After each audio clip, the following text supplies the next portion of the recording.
bonjour et bienvenue à l'émission Un peu, beaucoup, passionnément. Aujourd'hui, nous avons la merveilleuse chance de rencontrer l'artiste en art visuel Carole Grondin. Donc, bienvenue, Carole. Oui, merci. Merci d'être là. Merci à toi. Merci, Kathleen, pour l'invitation. C'est très apprécié. Ça fait plaisir, vraiment plaisir, parce que ton sujet il est extrêmement passionnant. Ah. Avant d'aller plus en détail, j'aimerais déjà commencer par savoir un peu qui tu es. Donc, originaire de où, etc. Qui es-tu, Carole? Qui suis-je? Tout est là, la question. Hein? Donc, c'est ça. Moi, je demeure à Plessisville depuis... je suis à Plessisville depuis 1990, mais je suis originaire de Sainte-Marie-de-Beauce, dans la Beauce. Puis, après mes études, bien, j'ai déménagé ici pour le travail. Fait que je suis quelqu'un qui arrive de l'extérieur et je me suis bien établie à Plessisville et j'en ai fait mon petit nid maintenant. Je me sens bien enracinée dans la région. Fait que, je sais pas si... Okay. Donc là, on parlait art visuel. Oui. Moi, j'aimerais savoir un petit peu le parcours. Déjà, peut-être la passion pour les arts visuels, ça l'aurait débuté où, comment, étant enfant, de quelle façon, d'où c'est venu? Ben, pas du tout au niveau de l'enfance, finalement, ou si peu que ça vaut pas la peine d'en parler. Tu sais, quelques concours gagnés aux caisses des jardins de l'époque. Il y avait des concours de dessin, mais ça n'a pas été significatif du tout. Dans le fond, c'est vraiment, quand je suis arrivée ici à Plessisville, je me suis rendu compte que j'avais le goût de dessiner. Fait que finalement, j'ai commencé à prendre des cours de dessin à Victoriaville, tu sais, des petits cours. Tu sais, je suis pas quelqu'un qui sort... Ça a commencé en tant qu'adulte. Oui, c'est ça. Oui, c'est ça. Tu sais, j'avais un ami qui était graphiste à l'époque, puis je trouvais que quand il me montrait ses dessins, tu sais, ça me faisait comme quelque chose en dedans, là, tu sais. Non, mon tout, c'est le fun, tu sais. Fait que quand je suis arrivée à Plessisville, je connaissais pas personne. J'ai commencé à prendre des cours de dessin, et surtout, après ça, c'était la peinture, tu sais. J'ai comme graduellement embarqué là-dedans. Mais en même temps, j'ai peut-être compris j'ai peut-être compris que j'avais comme un fond peut-être artistique qui n'avait pas été en art visuel, qui n'avait pas été vraiment développé. Parce que ma mère me faisait prendre des cours de musique quand j'étais jeune, parce qu'elle adorait la musique. Mais c'est que j'ai compris ensuite, avec le temps, que mon fameux cours d'esthétique que j'avais pris après ma première année de cégep, j'ai pris un cours en esthétique d'1 an, professionnel. Je suis retournée comme un peu au secondaire, si tu veux, là. Mm-hmm. Puis, moi, à l'époque, je voulais faire du maquillage excentrique. Ah! Oui, tu sais, des maquillages de carnaval. Les événements. Puis des événements et tout. Fait que moi, je tripais beaucoup là-dessus. Je me mon dos, sinon bien beau, là, tu sais, les petites couleurs de maquillage, puis tout ça. Puis je tripais vraiment les couleurs de rouge à lèvres, de maquillage, tout ça. Puis, tu sais, j'avais pas allumé, mais avec le temps, j'ai fini par comprendre que cet intérêt-là, cette passion-là pour les couleurs, ben dans le fond, c'était un peu une espèce de terreau qui était là, tu sais, d'intérêt qui était là. C'est toujours le dessin en arrière de ça aussi. Hein, il y avait comme jouer avec les couleurs, puis faire des affaires qui sortaient de l'ordinaire. Parce qu'il faut dire qu'à l'époque, j'étais un petit peu flayée, fait que j'aimais ça, les affaires qui sortaient de l'ordinaire. Remarque que j'aime encore ça, les affaires qui sortent de l'ordinaire. On est comme ça à l'intérieur de soi. Je pense, OK, oui. Mais n'empêche que c'est ça. Fait que j'ai fini par comprendre finalement que cet intérêt-là en esthétique, j'ai juste fait 1 an, j'ai pas continué là-dedans, cachait probablement un intérêt là, pour les arts visuels qui n'avait pas été développé quand j'étais jeune. Fait que dans le fond, en parallèle de mon travail, j'ai pris des cours, tout ça, puis étant donné que, tu sais, des cours d'aquarelle, de peinture à l'huile, d'acrylique, de dessin. Puis à l'époque, étant donné que Internet était à son balbutiement et tout ça, on pouvait pas regarder des vidéos sur YouTube pour apprendre. Comme aujourd'hui. Comme aujourd'hui. Bien, à ce moment-là, j'achetais beaucoup de livres, pour lire. À un moment donné, j'ai arrêté les cours, je suis devenue autodidacte. Et voilà, c'est ça que... Je m'en allais dire, oui. C'est ça, oui, en effet. Fait que je suis devenue autodidacte et là, j'ai comme expérimenté. J'ai arrêté de prendre des cours avec des professeurs, puis là, j'ai été plus avec mes intérêts. L'intuition, peut-être, aussi, non? Selon ce qui t'attirait, selon ce qui t'appelait? Oui, ce qui m'attirait. Fait que, tranquillement, mais là, j'ai commencé à trouver un petit peu plus ma voie, mais j'ai commencé aussi à faire des expositions. Parce que là, c'était pas mon travail principal. Là. Juste déjà là, dans toutes ces expérimentations-là, dans les divers médiums, est-ce qu'il y en a un en particulier ou qui t'interpellait plus qu'un autre? Oui, bien graduellement, ça a été comme au niveau des techniques, là, je te dirais, là, c'est que j'ai eu, puis j'ai encore, là, ça, je suis encore là-dedans dans mes médiums, là, plus là, de peinture, là, acrylique avec des collages pour faire de la texture ou des choses comme ça. Okay? Collage, c'est du papier, ça? Oui, coller du papier, la texture qu'on va faire avec des techniques d'impression, des choses comme ça. Puis aussi, il y a comme, il y avait certaines choses qui me parlaient plus au niveau de mon inspiration. Parce que j'ai trouvé que mon inspiration, j'aimais partir de formes abstraites que je prenais en photo au travers, dans le fond, de... moi, je me promenais, j'aime ça, la nature, tout ça. Ben, j'ai appris à aimer ça, il faut dire, la nature. Parce qu'à un moment donné, je sais pas, quand on est adolescent, on aime mieux sortir que d'aller marcher. Être entre amis. Oui, que d'aller marcher dans le bois tout seul. Fait que, c'est ça. Fait que finalement, étant donné que quand j'ai commencé à faire de la peinture, je voulais pas comme copier le travail des autres ou les photos des autres. J'avais commencé à prendre mes propres photos. Parce qu'à l'époque, je faisais du figuratif. Donc là, les expositions, autrement dit, c'était... ça, c'est venu après. Quand j'ai commencé à voir, là, tu sais, comme un peu plus, là, que j'aimais vraiment le médium d'acrylique avec les techniques mixtes et tout ça, j'ai commencé à faire des expositions. À l'époque, il y avait le Salon des Arts à Victoriaville. C'est toujours sur toile? Oui, majoritairement sur toile, oui, en général. Fait que j'ai fait des expositions au salon, dans des symposiums. Tu sais, on a encore ça, des symposiums un peu partout au Québec, tout ça. J'ai fait aussi des expositions collectives dans certaines, soit des galeries ou tu sais, des endroits là, ponctuels, tout ça. Là, tu sais, il y a un lieu qu'on est plusieurs artistes. J'ai aussi exposé au Musée du Bronze, mais à un moment donné, il mixait, il associait le bronze, les expositions de bronze avec des artistes en art visuel. Fait qu'à ce moment-là, il y a eu quelques années que les artistes en art visuel pouvaient s'intégrer. Fait que j'ai exposé au Musée du Bronze ici à Inverness. J'ai exposé aussi des expositions collectives avec le Musée des Postes à Victoriaville. Québec aussi, tu sais, quelques solos, tout ça, j'ai exposé à Sutton, à Québec, un peu... Tout ça toujours dans la peinture. Oui, toujours en peinture. Une exposition de photos, c'est nouveau. Mais pour revenir aux arts visuels, peinture, c'était souvent ça, là, tu sais, que j'ai fait beaucoup. Dans le fond, la majeure partie là, des 30 années que j'ai été là-dedans, là, ça fait quand même 30 ans, là, tu sais, que j'ai commencé, là, tout ça, là. Puis j'ai aussi gagné certaines mentions diverses, là, à divers niveaux. Puis celle que je trouve la plus significative, là, dans les dernières, là, la plus intéressante, je te dis pas que les autres le sont pas, c'est pas vrai, mais comme en 2016, j'ai été finaliste au Galard au Culture Centre du Québec, ici, dans la région. Fait que j'étais finaliste pour le prix en art visuel. Bon. Je l'ai pas gagné, mais au moins tu es finaliste. C'est quand même quelque chose. Puis il y avait eu aussi une mention d'honneur précédemment aussi à Culture Centre du Québec pour l'artiste, une mention d'honneur pour l'artiste en voie de professionnalisation. Hey, je l'ai dit comme il faut. Wow. Fait que, puis c'est ça, j'ai gagné, tu sais, des médailles d'or ou, tu sais, dans des prix de jury, des choses comme ça, là, tu sais, à l'occasion, mais toujours pour les arts visuels. C'est ça. Peinture, technique mixte, ce genre de choses-là. Là, tu parlais de cours, mais c'est le style finalement, c'est quoi? C'était de la reproduction? Là, on parlait un peu plus de abstrait, finalement. Ouais, si c'est ça. marginal. En gros, ce que je faisais, ou que j'ai commencé, je te dirais, avoir un style qui est plus propre là, au niveau de ma démarche et tout, là, c'est quand j'ai fait le lien que... pas le lien. Tu sais, à un moment donné, ma source d'inspiration, c'est encore le cas, OK?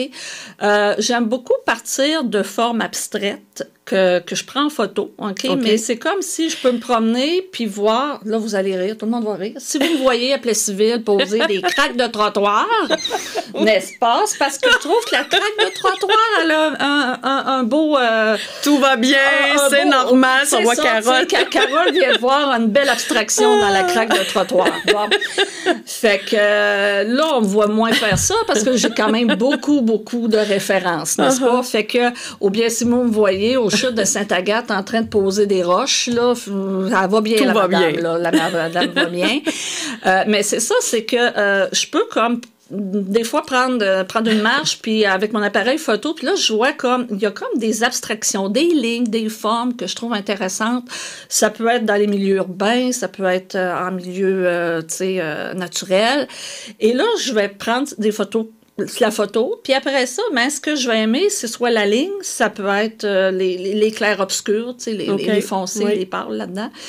Puis finalement, je vais comme partir de ça pour soit faire le fond, faire un croquis. Des fois, je veux juste comme partir de la ligne, puis après ça, je vais comme... Là, je tourne le tableau, je mets des collages, tout ça. Et là, je vais comme tasser la forme de départ et laisser surgir un petit peu ce que je trouve intéressant dans le tableau. OK? Fait que des fois, ça peut être totalement des formes abstraites.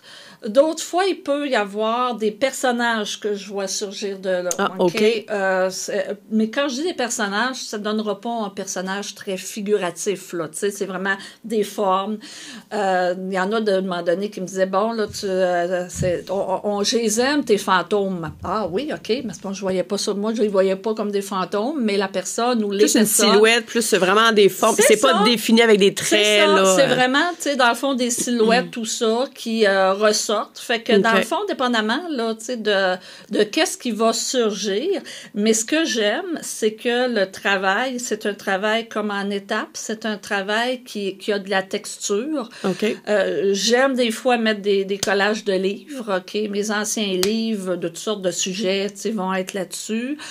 Des sujets plus à caractère humain, qui vont être un peu là, mis là-dedans. Fait que en même temps, ça fait comme une ligne, ça fait comme une texture visuelle. Ça donne un petit peu de profondeur en même temps. Ça peut donner la profondeur, tout ça, un certain intérêt à mon goût. C'est sûr, pas tout le monde qui peut aimer ça, mais moi, ça me parle. Puis, dans le fond, les sources d'inspiration, ce que j'aime, parce que moi, je suis une fille qui aime beaucoup la roche. J'aime ça, parce que... et là arrive un petit peu un autre aspect de ma démarche artistique, OK? Qui est que la trace, le vécu. Okay? Au niveau de la roche, je peux des fois me promener, bon, on va embarquer dans mon côté géologue, n'est-ce pas? Ou un peu sculpteur qui en fait pas. Mais j'aime beaucoup comme, si tu regardes la roche qui est dans le coin de Lévis, ou la roche dans notre coin ici, ou dans le coin de Saint-Ferdinand, ou Inverness, ou Berthier-sur-Mer, c'est pas le même type de roche. Fait que moi, ce que j'aime regarder, c'est que je regarde la forme, je regarde la texture, la forme, la couleur. Et là, je me dis, mais ça a été quoi le phénomène géologique depuis des millénaires qui fait que ça fait une trace de même. Des fois, c'est tout noir, puis là, t'as un spot blanc là, dans le milieu, puis là, c'est encore là. Qu'est-ce qui s'est passé, Qu'est-ce qui s'est passé pour que arrive ce phénomène-là? Ou d'autres fois, si on prend comme à Inverness, au chute de Sainte-Agathe, à un moment donné, il n'y avait pas plu du tout de l'été, puis la rivière avait vraiment baissé. OK, énormément. C'était quasiment à sec. Qu'est-ce que c'est? Et là, il y avait des coins où il y a toujours beaucoup d'eau, que là, il n'y en avait plus. Et là, j'ai été avec mon appareil des photo. Belles découvertes. Ah, Caroline, des belles découvertes. Et surtout que c'était de voir comment l'eau avait sculpté la roche. Et toute la couleur, ou tu sais, Mère Nature, des avec fois, le temps, fait vraiment des merveilles. Fait que, tu sais, je suis assez comme tripeuse de ça, là, tu sais. La capacité de s'émerveiller est là beaucoup. Oui, hein? puis même de m'émerveiller de choses que d'autres n'aimeront pas, comme, bon, c'est sûr que quand on a un salage qui est tout rouillé puis qui a pris l'eau, en tant que propriétaire, c'est pas terrible. C'est une autre vision, là. C'est ça. Mais moi, en tant que personne qui va aimer comme, tu sais, les choses un peu qui ont du vécu, je peux être en train de prendre une belle photo d'un salage tout rouillé parce que je trouve qu'il est beau, là, tu sais. Fait que, mais il y a du vécu. Qu'est-ce qui s'est passé pour que ça arrive comme ça? Fait que, mais au niveau de la roche, ça, c'est quelque chose qui... Et je suis encore comme ça, là. Tu sais, même si j'ai beaucoup de matériel visuel depuis le temps que je prends ce genre de photos-là. Fait que j'ai beaucoup de matériel visuel, j'ai beaucoup de sources d'inspiration, finalement. Fait que... et je peux reprendre des photos depuis que j'ai prises, là, 10 ans. Puis, ce qui m'interpellait à l'époque m'interpelle encore. Moi, je me pose toujours la question, qu'est-ce qui a pu se passer? Puis, ce que j'aime, c'est la pérennité aussi. Entre autres, là, le fait que ça soit long. Écoute, là, le magma, là, ça fait combien d'années qu'il est là? Qu'est-ce qui a pu se passer? C'est la trace d'un certain vécu. Fait que... Et une petite touche de mystère. Et voilà. Hein?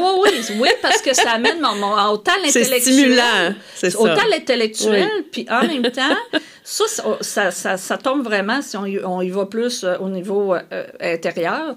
Moi, on dirait quand j'ai un espèce de bang dans le plexus, là, hey, wow, je sais pas c'est quoi qu'il y a là, mais il y a de quoi. Fait que là, je prends ça en photo. T'es beaucoup à l'écoute, là.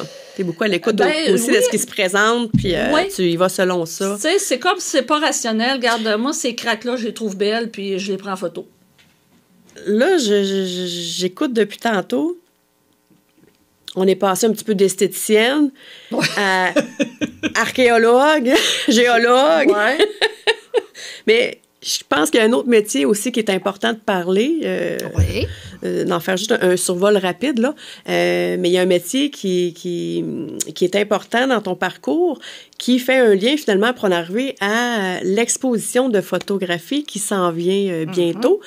Donc déjà, on va commencer un petit peu par ce fameux métier-là que oui, j'aime ça, les lologues et tout. Alors, on ajoute un autre log. Les gens, naturellement, me connaissent et tout, sauront sûrement que j'ai été 30 ans... dans le fond, j'ai eu une carrière de 30 années en tant que psychologue en milieu scolaire. Ici, dans le fond, c'était la raison pour laquelle j'ai déménagé ici à Plessisville. C'est que j'ai obtenu en 1990 un poste de psychologue en milieu scolaire avec les enfants au primaire. OK, c'est au primaire. Oui, c'est ça. Fait que là, c'est un poste que j'ai eu pendant 30 ans, que dans le fond, j'ai pris ma retraite là en début 2020. En tant que psychologue, oui. Souvent, on parle les adultes, hein, notre vie d'adulte, c'est pas toujours facile. Au primaire, en tant que psychologue, on se dit c'est des enfants, eux autres, la vie est belle. Je pense qu'en tant que psychologue, il y a peut-être une autre réalité quand on prend le temps de s'asseoir avec l'enfant. Il y a peut-être des choses que tu as pu constater dans ton parcours de psychologue. Ça ne devait pas être toujours facile pour ces enfants-là, dans leur vécu, sans rentrer peut-être dans les détails. Oui, mais... c'est ça. C'est sûr que les enfants, le fait que j'étais en psychologie scolaire, on pouvait voir aussi différentes inquiétudes chez les enfants, mais une inquiétude qu'en tant que psychologue en milieu scolaire, je devais travailler plus, c'était les difficultés scolaires. Fait que, tu sais, à un moment donné, en tant que psychologue scolaire, on voit pas nécessairement toujours tout de l'enfant, mais on regarde au niveau des apprentissages, des difficultés de l'enfant des fois à bien réussir à l'école et tout. Puis bon, en même temps, au niveau de l'enfant, il y a des enfants aussi que ils peuvent avoir des parcours difficiles de par leur vécu, soit personnel, soit familial, qui n'est pas toujours des situations différentes. Hein? Des situations différentes, des situations difficiles chez les parents, que ce soit des fois des situations qui sont temporaires ou chroniques, tout dépendant. Fait que c'est sûr que les enfants vivent, ils ont toujours vécu des choses difficiles. On en vivait, nous aussi, des choses difficiles.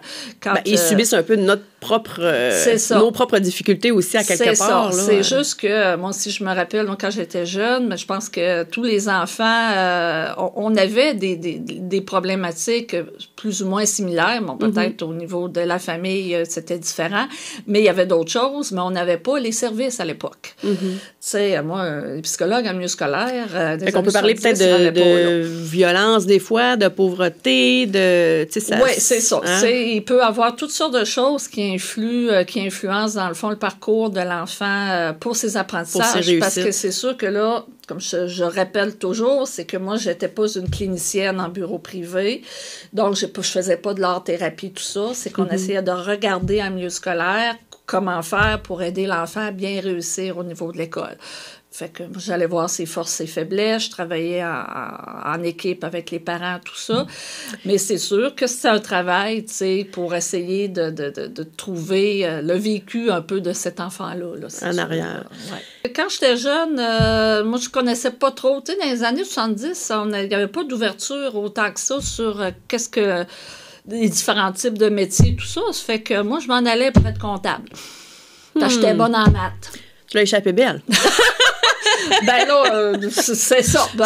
Sans froisser les comptables. Pour toi, parce que pour toi, ça t'aurait pas apporté ton bonheur. Ben c'est ça. J'ai fait quelques cours à comptabilité, puis j'ai pas aimé son ça. Bonheur. C'est ça. Mais non, c'est ça. Fait que, oui.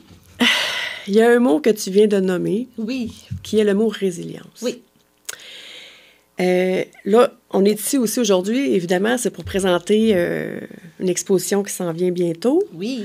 Donc, déjà, peut-être nous parler un petit peu juste le titre. OK. Pour savoir, ce serait quoi le titre de cette exposition qui s'en vient? Écoute, force et résilience, déjà.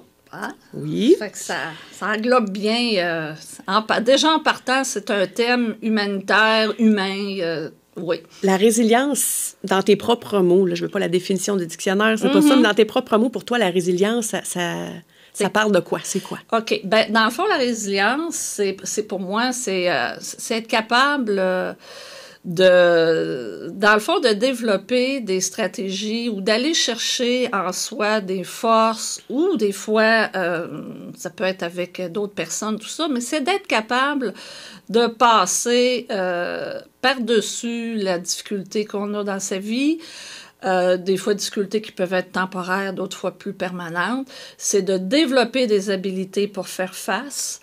Je pense que c'est un peu ça. Tu sais, c'est de faire face et de développer c'est ça, des habiletés pour passer par-dessus les tracas de la vie, puis éventuellement, des fois, on peut se resservir de nos habiletés ultérieurement. Parce que c'est sûr que les tracas, bon, pour certains, des fois, il y en a que c'est plus à long terme, d'autres, c'est plus passager. Mais c'est faire face. Moi, le mot que je trouve le plus pour moi, là, c'est faire face à ce qui se passe. Et de développer des habiletés pour soit passer au travers, contourner. Ou, Donc, cette exposition-là, dans le fond, je pense, ça réunit ton aspect vraiment artiste et humanitaire, aide, tout ça, réuni en un. Oui. Donc, si tu pouvais nous parler de cette exposition-là, ça consiste en quoi? C'est quoi le produit? OK. Etc. Fait que, dans le fond, c'est la première fois que je fais une exposition photographique solo. C'est vraiment des photographies. Et là, c'est pas des roches.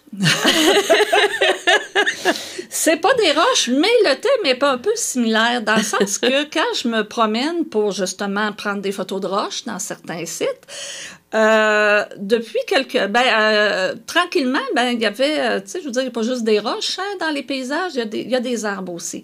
Fait qu'il y a certains arbres que j'ai pris en photo.